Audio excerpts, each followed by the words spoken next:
Hola amigos, amigas, amigues, bienvenidos a este nuevo espacio llamado Ruptura, en el que nos acompañan personas muy valiosas de nuestro bello y hermoso estado de Jalisco.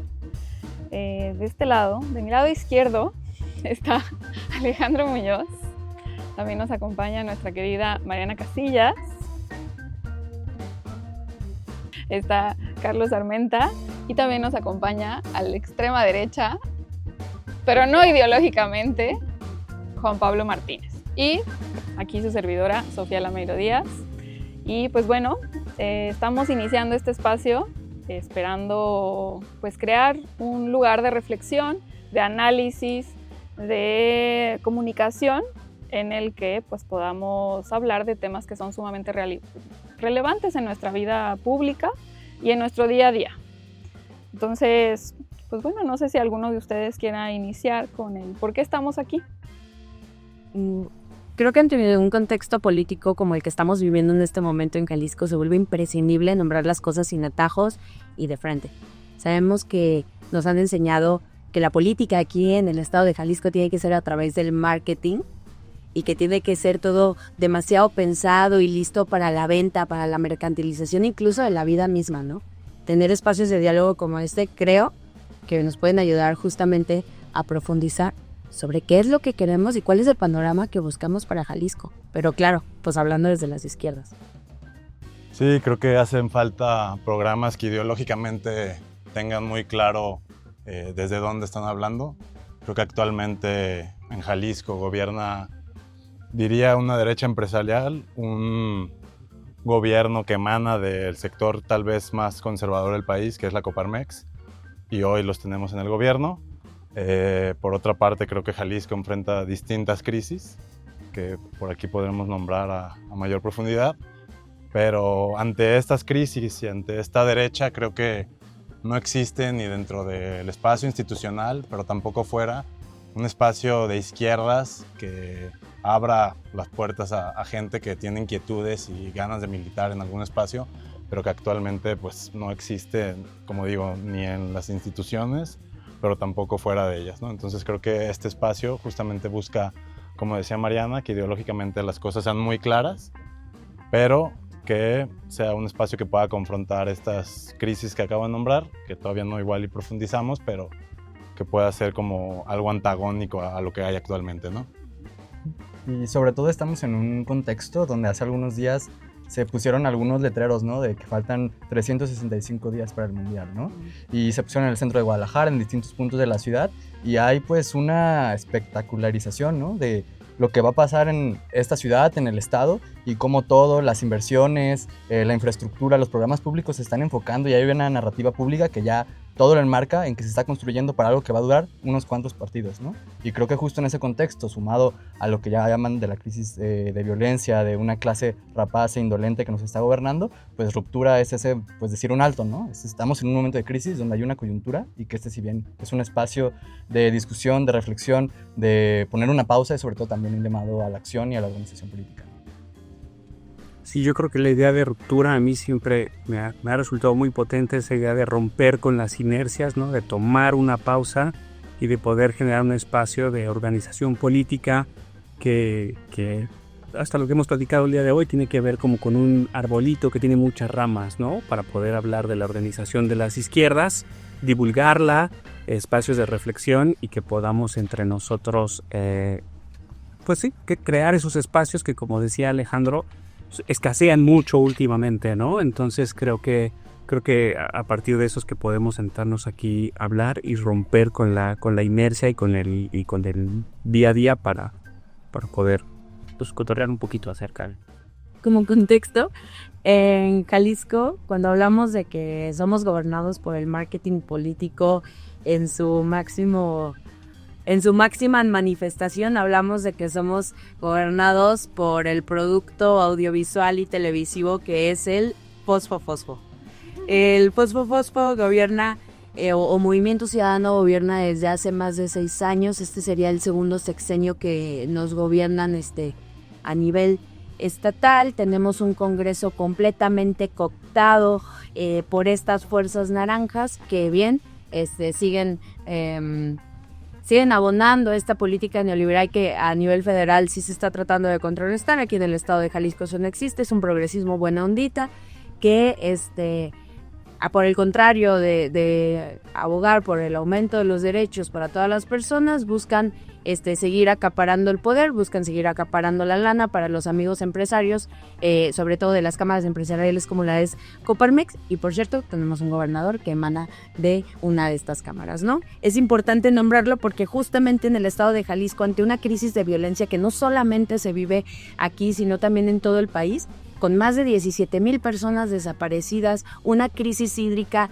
que está llegando a todas las colonias, sin importar si eres del área metropolitana o eres de parte de las periferias, sufres la crisis del agua, ¿no? Ya sea acaparándola o no teniendo en una de tus colonias, o con el extractivismo, ¿no? Que sufren muchos de los pueblos que están alrededor del área metropolitana. Y por cierto, pues también con eso nombrar que esto es un proyecto de ciudad completamente funcional y pensado por parte de quienes acaparan el poder, acaparan las tierras para seguir despojando de las ciudades a quienes han habitado aquí históricamente. Y también, digámoslo, ¿no? El contrapeso mediático, más allá de los medios tradicionales, corporativos, pues también los medios públicos, por lo menos en Jalisco. También hace poco se renovó Jalisco TV y vemos, ¿no? Un programa que se publica como que todos tenemos una opinión, pero a quienes ponen ahí son personas que van a defender a la vivienda como una mercancía, que van a opinar y van a ir a defender la inversión en Cybertrucks. Entonces estamos diciendo que incluso en eso que imaginamos como medios públicos, que por ejemplo en la Ciudad de México o en otros espacios vemos que si bien podemos o no estar de acuerdo, pero van en una lógica distinta y que sí generar ese debido contrapeso al poder mediático privado, pues aquí vemos que simplemente lo alimentan, ¿no? Y esta red mediática que también se ve en redes sociales, como puede ser en YouTube, muchos influencers, pues necesariamente también muchos están ligados y favorecen a grupos políticos de partidos de todo el espectro institucional. Y ahí, pues, ¿dónde están esas otras voces que ante estas crisis, pues no salen en los periódicos, ¿no? Sí, yo creo que el tema del cerco mediático, de cómo se manejan los medios en Jalisco, es muy sintomático, ¿no? Porque cuando uno observa en el interior del país los medios independientes, las formas en que conviven con las fuerzas políticas y demás, ve un panorama muy, muy diverso. Y en Jalisco, en realidad, 3, 4, 5 medios independientes, ¿no? Que además están peleados entre ellos, y que no permiten la creación de una agenda que ponga sobre la mesa temas importantes para la política del día a día, y sobre todo como en esta política que dice Alejandro que es abiertamente empresarial. Eso también en Jalisco es muy impresionante, ¿no? Es decir, aminorar el espacio público y acrecentar el espacio privado y creer que eso además es un derecho, ¿no? O sea, simular que eso es un derecho es bastante fuerte, y vale la pena decir que si bien hay un proyecto nacional que intenta que lleguemos al despertar de esa larga noche neoliberal que vivimos, en Jalisco en realidad ese proyecto no tiene una resonancia tan fuerte como lo ha tenido en otras geografías. Es un proyecto político que prácticamente trabaja de la mano con lo que se hace hoy desde la fuerza naranja política. Entonces, pues nos surge ese despertar, ¿no? de la larga noche neoliberal también aquí en Jalisco, aunque pues históricamente hemos sido un estado conservador, pero para mí estos últimos años han sido muy esclarecedores de cómo han despertado las izquierdas en este lado del país, y ha sido también algo, pues eso, esperanzador. No, pero mira, yo me atrevo a decir que hay esta concepción de que Jalisco siempre ha sido muy conservador, pero la realidad es que pues Jalisco sí es cierto que tiene particularidades muy específicas, pero yo no creo que sea conservador como tal, ¿no? Creo que lo que nos ha faltado en Jalisco en especial es una traducción de un proyecto de transformación, en este caso nacional o regional o estatal, pero que le haga sentido a la gente, ¿no? Tal vez en esta lógica de que Jalisco vive un momento político que siempre ha sido muy diferente, muy anexado del resto de la República. También es cierto que pues, necesita una traducción, el hacernos llegar cómo se traduce un proyecto de transformación, ¿no? Sabemos que pues, no es lo mismo Jalisco que el sur del país o el norte, ¿no? Aunque tenemos cosas similares, no somos iguales, ¿no? Y eso, aunque sí hay muchas cosas que se han podido iniciar en Jalisco, como el tema de los programas sociales, el tema de la política de aumento salarial, el tema de los sindicatos, todo eso, al final, sin una directriz que pueda ahora sí que exigir que Jalisco esté mejor, pues no hay forma de avanzar también con esos temas, ¿no? Vemos también la comparativa que decía aquí Juan Pablo, ¿no? La Ciudad de México con Jalisco, pues, o sea, los contextos son sumamente diferentes, ¿no? Aunque compartimos muchas cosas en una ciudad sumamente importante, pues no hay cómo traducir qué podría significar una transformación para Jalisco, ¿no? Y creo que ahí es donde, pues, ha hecho falta, pues, visión, diría yo. O directriz. Yo me atrevería a decir que más que una falta de traducción del proyecto nacional hacia lo local, ha sido una falta de liderazgo clarísimo acerca de los personajes que han estado presentes en las últimas elecciones aquí en Jalisco, porque me queda claro que el efecto Andrés Manuel fue arrasador en el 2018 y el efecto Claudia Sheinbaum, la primer presidenta de la historia de México, lo fue aún más. En Jalisco se notó que la gente tiene ganas de transformación, la gente tiene ganas de izquierda y la gente tiene ganas de que haya un cambio. Pero cuando te presentan perfiles que son expriistas, expanistas, cuando te presentan perfiles que han caído en corrupción o este discurso incoherente, ¿no? Que no termina de hacerle clic a las personas de Jalisco, pues yo entonces creo, ¿no? Que no puede lograr de llegar esta transformación en la que buscan, y la que se ha buscado ya por bastantísimos años, ¿no? Que llegue aquí al estado de Jalisco. Yo lo que creo que es que más que una traducción, porque sí, están aquí los programas sociales, y sí, Jalisco no se cuece aparte, faltan líderes que sí sean coherentes y moralmente apropiados también. Sí, creo que en el mismo tono de lo que comenta Mariana y también Sofía, si bien a nivel nacional, con el proyecto de la transformación liderado en su momento por Andrés Manuel y hoy por la doctora Claudia Sheinbaum, en Jalisco no sucede lo mismo, ¿no? Ya las dos mencionaban puntos muy importantes. Creo que justamente el partido aquí siempre ha estado secuestrado por cacicazgos que representan tal vez lo peor de la clase política a nivel estatal. Cacicazgos que han estado en otros partidos y que siempre se terminan subiendo al vehículo electoral que puede ser el ganador en su momento. Entonces creo que, como bien dice Mariana, mientras aquí Morena no logre impulsar nuevos perfiles y que ideológicamente el partido vaya en el mismo sentido de lo que Andrés Manuel o Claudia Sheinbaum han podido hacer a nivel nacional, pues aquí, por más que tengamos la marcota, vamos a seguir perdiendo o van a seguir perdiendo los candidatos de Morena. ¿Por qué? Porque no representan, y yo diría absolutamente nada con lo que pasa a nivel nacional, ¿no? Por ejemplo, en la Ciudad de México tienes una candidata como Clara Brugada, abiertamente de izquierdas, con una trayectoria muy importante desde la lucha popular, pero aquí tienes a perfiles como Claudia Delgadillo, como Chema Martínez, ¿no? Entonces creo que también Clara se enfrentó a alguien en la encuesta que no era precisamente de izquierda. Claro, pero que incluso allá la militancia se movilizó para que Clara Brugada pudiera llegar, ¿no?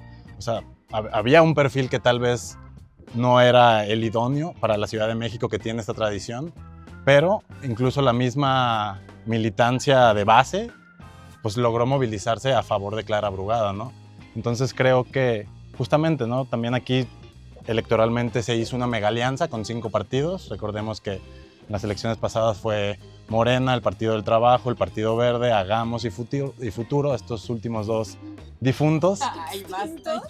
Pero creo que, o sea, si tal vez en lo electoral pudo servir o no, esto se puede discutir, pero a la hora que vemos cómo se configura en el Congreso, vemos que esta coalición pues, fue algo meramente electoral y no algo que dentro del Congreso haya funcionado como un contrapeso real a Movimiento Ciudadano. Creo que si bien hay voces muy importantes, tanto de Morena como de otros partidos de la coalición, no se ha logrado ser ese bloque que pues, tal vez electoral sirvió, pero que actualmente dentro del Congreso de Jalisco no ha logrado funcionar como algunos nos imaginamos cuando vimos esa conformación. Y sin embargo son la segunda fuerza política del estado, con una de las poblaciones más grandes de México, algo que no sucedió en Monterrey, por ejemplo, no sucedió en Nuevo León. Entonces para mí eso es importante. Yo quiero retomar algunas cosas, por ejemplo, Yo defiendo, creo fervorosamente que Jalisco es conservador y la historia está puesta ahí.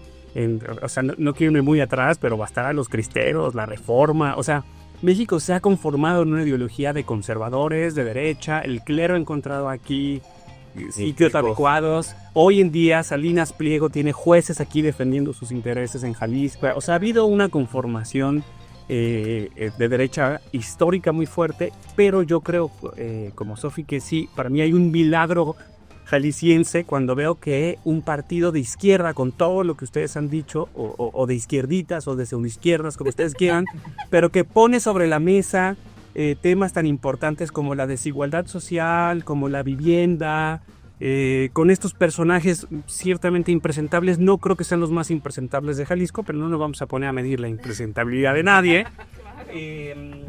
Pues sí, vamos a hacer otro podcast, índice de impresentabilidad, ¿no?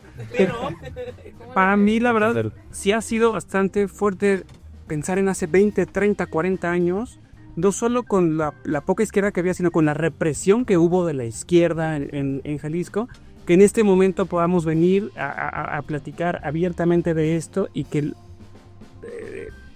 un proyecto como el de Andrés Manuel sea la segunda fuerza política de Jalisco. Creo que eso a mí me parece que es un gran momento para que todas las izquierdas, con todas sus diferencias, nos sentemos a hablar y a poner las cosas sobre la mesa. Sí, y creo que, como decía Alejandro, o sea, hay una diferencia muy grande en lo que es la sociedad política jalisciense y la sociedad civil, ¿no?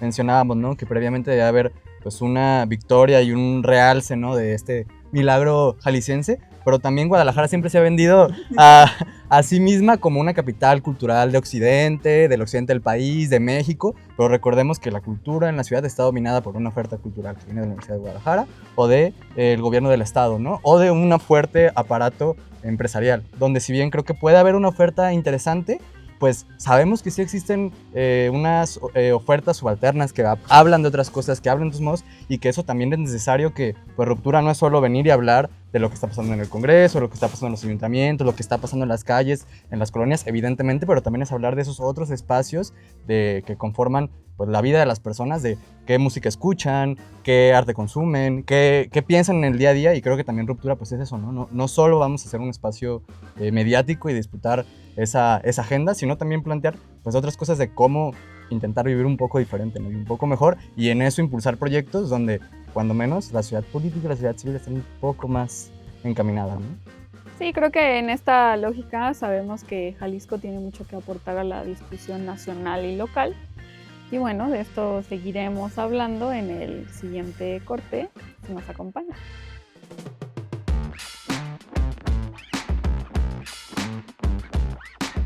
Hola, bienvenidos de nuevo a este gran espacio. Pues estábamos hablando sobre Jalisco, el contexto nacional, un poco de cómo estamos aclimatándonos a este retraso histórico que vivimos y el por qué vemos que estamos en este espacio, ¿no? Pero también queremos hablar de cuáles han sido y son al día de hoy las consecuencias que vivimos todos y cada una de nosotras en un estado con estas lógicas de gobierno y de proyectos políticos, y sobre todo, pues, ¿qué vemos, no? ¿Cuáles son las complicaciones? ¿Cuáles son las dificultades? ¿Y a qué nos ha llevado todo esto, ¿no? Toda esta desgracia. Carlos. Bueno, yo quiero platicar un poco quizá desde lo político y no desde la política, ¿no? Es decir, de lo que día a día ha sido una preocupación para mí, para la gente que me rodea, para mis redes de afecto, de trabajo. Y hace unos días platicaba justamente con los compañeros del taller de imprenta en tan poco tiempo lo complicado que se ha vuelto la vida en Jalisco en temas muy puntuales, ¿no? Es decir, pensamos hace 10, 15, 20 años dónde vivíamos alrededor del taller en el que hoy trabajábamos, ¿no? Y todos hemos tenido que desplazarnos hacia ciertos sitios, hacia ciertos lugares por el alza de precios en las viviendas. Problemas muy puntuales que no requieren, digamos, de una sofisticación tecnócrata y política para describir ¿Cómo hacemos entre nuestras familias, por ejemplo, para los temas de salud, de acceso a la salud y demás? Y quizá esto atraviesa, es decir, los colores, no tiene solamente que ver con el color naranja, sino con el color azul, pero luego también antes con el otro partido, en el que hemos visto cómo se privatizan, cómo no se extiende la idea de lo público a ciertos sectores y a ciertos espacios, porque pareciera que aquí todo aquello que en algún momento del proyecto político nacional era un derecho, hoy es un negocio. Y creo que en eso han ido coincidiendo los grupos de poder en el gobierno. Tendrán sus pleitos, tendrán sus querellas, pero para mí ha sido, es decir, en este momento, aunque ha cambiado el gobernador y sabemos que son equipos distintos, ¿no? Que son equipos que a lo mejor no encuentran tanta simpatía entre ellos, el gran proyecto político, el gran programa político continúa siendo el transformar derechos en negocios, ¿no? Y eso para mí ha sido terrible. Eso ha transformado el día a día de la gente con la que convivo, con la que platico, y cuando lo ponemos además a otras regiones de México, vemos que hay otras iniciativas para limitar, digamos, o para tener acceso a la salud, o para limitar cuál es el tema de vivienda y demás. Pero en estos temas que eran derechos ganados, que históricamente a nivel nacional teníamos un lugar a donde decir necesitamos que lo público siga siendo público, el proyecto político de Jalisco de las últimas décadas es todo lo contrario. Y para mí eso ha transformado mi vida y la de las gentes de mi alrededor con mucha fuerza y muy poco tiempo además. Sí, yo creo que los gobiernos de Movimiento Ciudadano, ideológicamente, como decían ahorita, tal vez tengan una campaña de marketing progresista y poner el águila con un pañuelo morado o con un porro, entonces ya son muy progresistas, pero en la práctica hemos visto otras cosas, ¿no? Creo que como resultado de esos gobiernos con esta lógica totalmente empresarial, tenemos una mercantilización de la vida por completo. Creo que actualmente atraviesa Jalisco 3 crisis muy fuertes. Por una parte me parece que hay una crisis humanitaria, hay una crisis de seguridad, que desde hace varios sexenios no se ha atendido y que el número de personas desaparecidas sigue aumentando. Y también desaparecen incluso a las personas que buscan a esas personas, ¿no? Entonces creo que vivimos una crisis de seguridad que no se ve por dónde. El gobernador puede salir a decir que va a pacificar en 20 días o en 30 días, pero hemos visto totalmente lo contrario. En el Congreso de Jalisco patearon la fecha para la comparecencia del fiscal y es momento en el que no tenemos fecha. Nombraría otras 2 crisis que son en materia de agua, en materia hídrica. Creo que la gestión del CIAPA tiene 2 problemas fundamentales. Tiene muchos, pero diría yo que tiene 2. Uno, la gestión del agua. Tenemos colonias que se quedan semanas o incluso meses completos sin agua. Y por otra parte, a donde sí llega esa agua, llega de una calidad terrible, ¿no? Y por último, diría que hay un problema de vivienda. Durante los últimos años, Jalisco se ha mercantilizado por completo la ciudad. Hay una visión de la ciudad como si esta fuera una marca y justamente ha tenido como resultado procesos de gentrificación del centro histórico, procesos de la financiarización de la vivienda, procesos donde cada vez hay más vivienda deshabitada, pero también menos gente que tenga dónde habitar, ¿no? Y pensemos que, por ejemplo, en el caso de la vivienda, pues es un derecho que está garantizado en la Constitución como en el cuarto, ¿no? Que está igual que donde está la salud, donde está la educación, pero que tal vez la veamos más desde una perspectiva muy mercantilista de una propiedad privada, ¿no?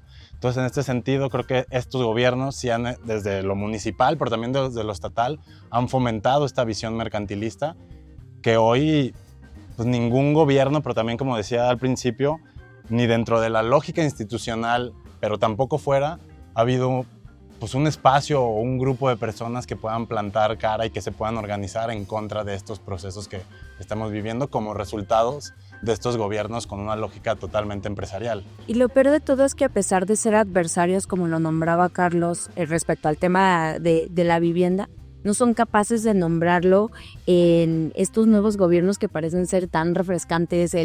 Por ejemplo, tenemos por primera vez una alcaldesa en el gobierno municipal de Guadalajara que es incapaz de nombrar que quienes estuvieron antes que ella propiciaron el negocio inmobiliario, propiciaron la especulación, propiciaron la expulsión de quienes viven en el centro histórico, de quienes vivían en el centro histórico de Guadalajara o en los barrios que están alrededor de ellos, ¿no? Son incapaces de utilizar la palabra gentrificación en sus planes de desarrollo, son incapaces de utilizar la palabra especulación. ¿Y quién lo está nombrando? Pues absolutamente nadie, ¿no? Y parecía que entre esos grupos están encubriendo unos a otros. Encubro a la administración pasada, pero la administración pasada encubre al prianismo, ¿no? Que a la vez se ve reflejado en la configuración del Congreso y cómo entre todos siguen evitando que la vivienda sea un derecho que se garantice para las personas del estado de Jalisco. Y si en esos intentos, ¿no? De repente se les cuela Morena y les ayuda en una que otra votación, pues entonces me queda claro que estamos jodidos, ¿no?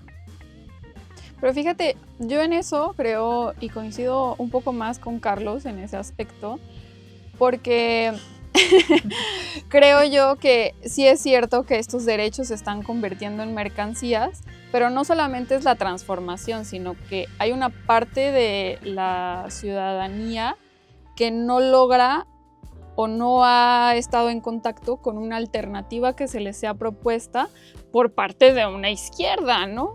Hemos visto que hablamos del tema de agua y lo que dicen es pasarse la bolita entre unos y otros o decir, es que la administración pasada nos dejó tan mal que ahora tenemos que invertir estas cantidades millonarias que hasta parecen en algunos sentidos absurdas, inversiones que parecen sacadas más bien de una lógica ventajista, antes que resolver el agua, ¿no?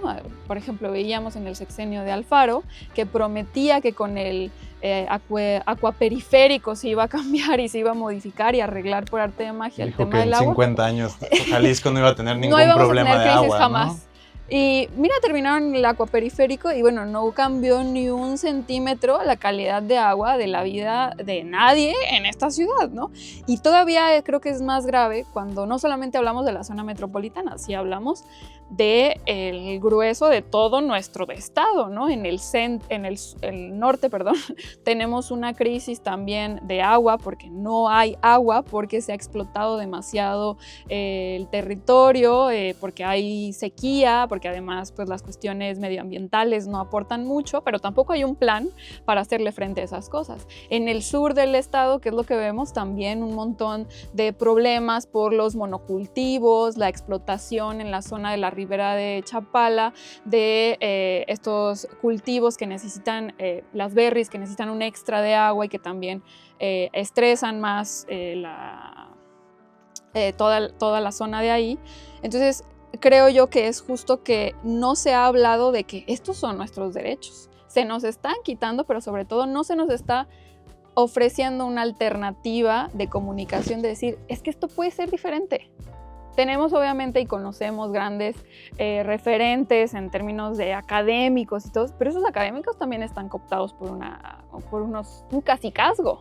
Entonces, para mí ha sido el tema es, yo he visto o hemos sido partícipes de organización que aunque haya de por medio partidos o no haya a veces, es decir, el caso de San Rafael, el caso del Halconazo Tapatío, el caso de Huentitán, que cuando ya parece que nos organizamos para proponer una ruta distinta o para decir, no, que ya no se deprede este lugar, que esa es la ruta, ¿no? O sea, la ruta no tiene que ser, ay, vamos. Entonces ahí sí entra un componente de represión y de uso de las instituciones, que para mí fue un sexenio terrible en ese aspecto. O sea, es decir, se permitió, y ahí sí creo que venía directamente del Ejecutivo, que se gobernaba, cuando ya no había una conveniencia y un diálogo en este progresismo simulado, entonces entraba la fuerza pública. Y hubo momentos terribles en el sexenio pasado, tan solo el Halconazo, donde además la Fiscalía General con este hombre Gertz Manero supuestamente iba a investigar lo que había ocurrido. Y ahí más bien parece que hubo como acuerdo de compadres, ¿no? Como te doy esto, tú me das aquello.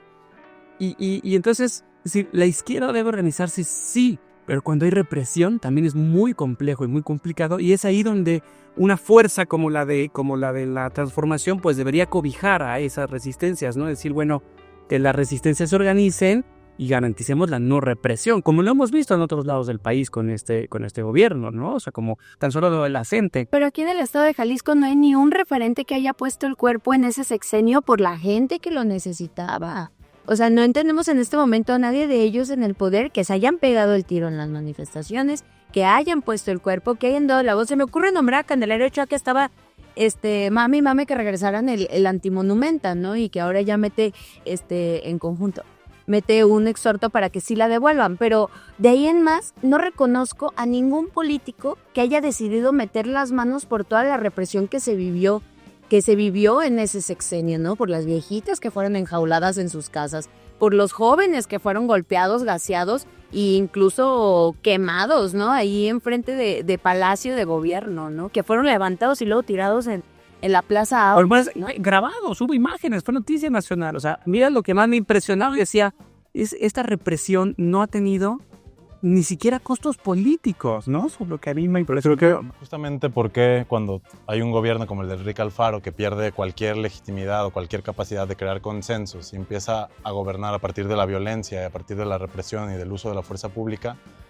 ¿por qué no ha habido tampoco liderazgos de izquierdas, sea Morena, sea el PRD, sea lo que sea, que justamente ante un antagonismo, en el caso Alfaro con un tipo facho por completo, o en el caso de Lemus con un empresario de derechas, o con el caso de Juan José Frangé, ¿no? O sea, creo que el antagonismo es perfecto para que surjan estos liderazgos de izquierdas que puedan mostrar un discurso y que materialmente puedan aglutinar en torno a una serie de ideas, de valores, de cuestiones éticas y morales totalmente distintas o radicalmente distintas a lo que estos gobiernos encabezados tanto por Enrique Alfaro o por Pablo Lemus han presentado, ¿no? Creo que sí ha faltado como pues estos liderazgos o esta también falta de organización en torno a estas problemáticas que ya se han nombrado aquí, ¿no? No solo esa falta de organización, ¿no? Sino también justo hace unos momentos discutíamos, ¿no? Jalisco conservador, el milagro de Jalisco, si hay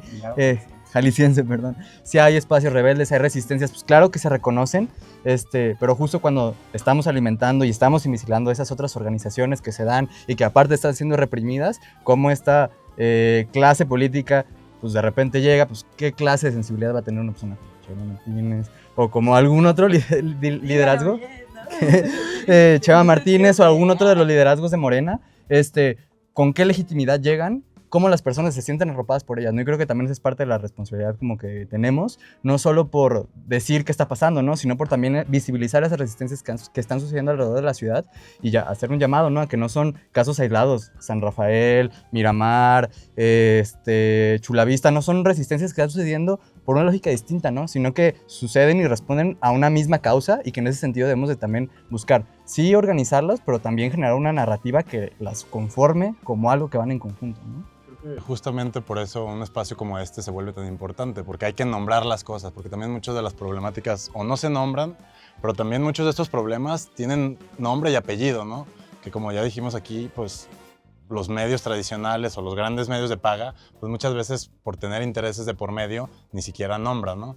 Entonces sí creo que un espacio como este justamente busca romper con ese cerco mediático, pero también con esta burbuja que pareciera que la clase política, no sé, recuerdo hace un par de semanas o de meses a Pablo Lemus reuniendo a todo el Congreso, a las distintas fuerzas políticas y saliendo a dar un mensaje como de consenso, de aquí estamos todos, de no se rompen. Sí, no, hubo excepciones, ¿no? Y como digo, hay que nombrarlas. No estaba Mariana, no estaba Candelaria, no estaban una serie de personas, pero son pocas. Y salen a dar un mensaje de en Jalisco está todo bien, cuando pues aquí ya nombramos una serie de crisis que quienes habitamos esta ciudad desde hace años, pues sabemos que no está todo bien, ¿no?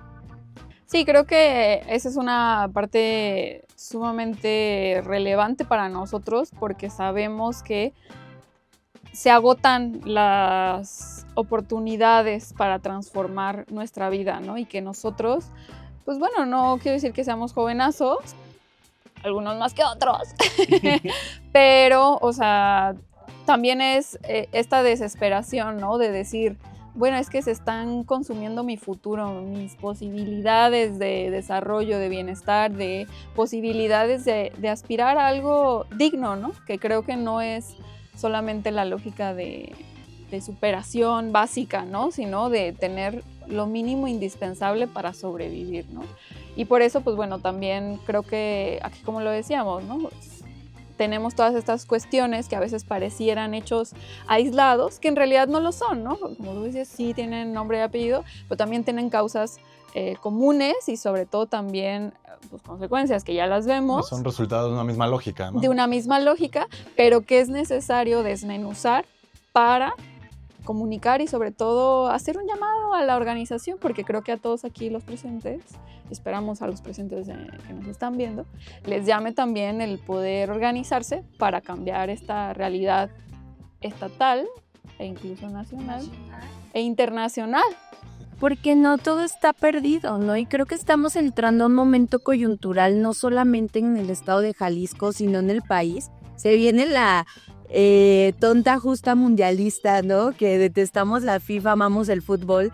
Estamos a punto de pasar por un proceso político bien interesante que la historia nos ha demostrado que son momentos de organización social profunda y que son momentos de manifestación también muy rebelde, ¿no?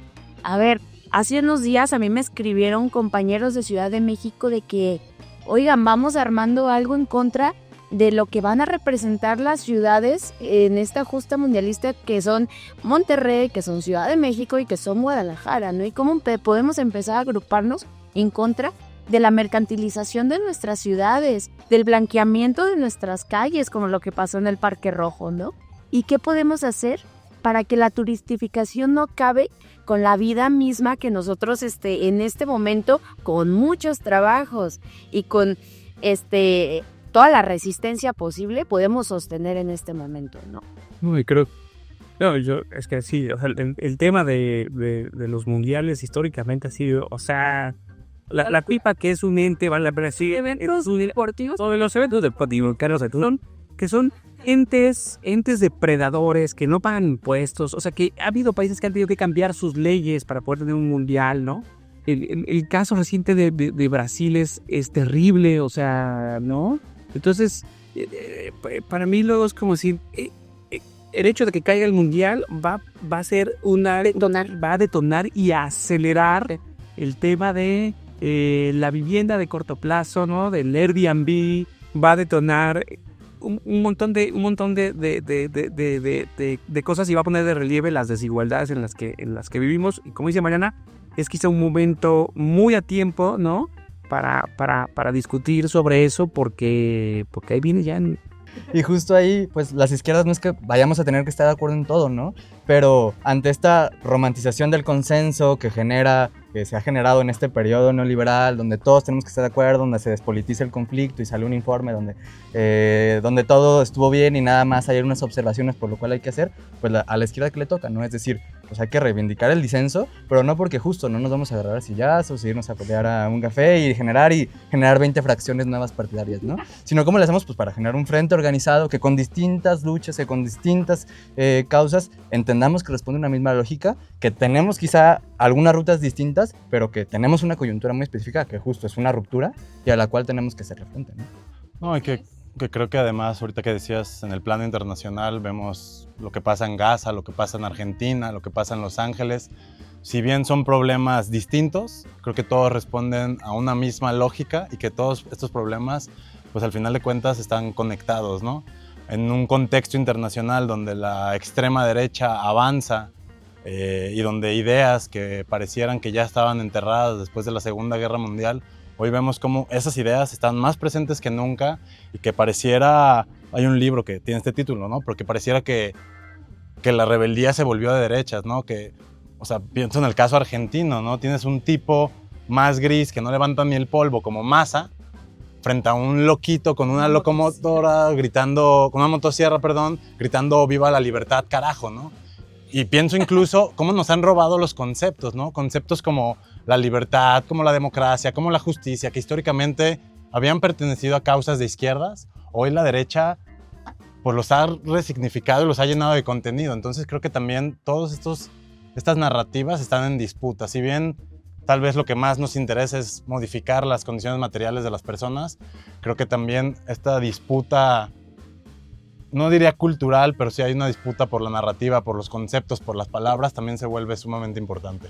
Sí, del día buscamos también traducir una realidad nacional para que sea pues asimilable por todos y todas nosotras y saber que muchas de las carencias que vivimos hoy en día pues son carencias compartidas con una causa o una razón en conjunto, ¿no? Pues bueno, con esto damos una breve introducción de lo que vamos a estar discutiendo en los próximos programas y obviamente pues agradecerles su bello tiempo, sus ideas y muchas gracias también a todos y todas las que nos ven y nos seguiremos. Y a producción. Y a la producción bellísima, queridísima. Damos un abrazo fraterno. Un saludo al Covachas.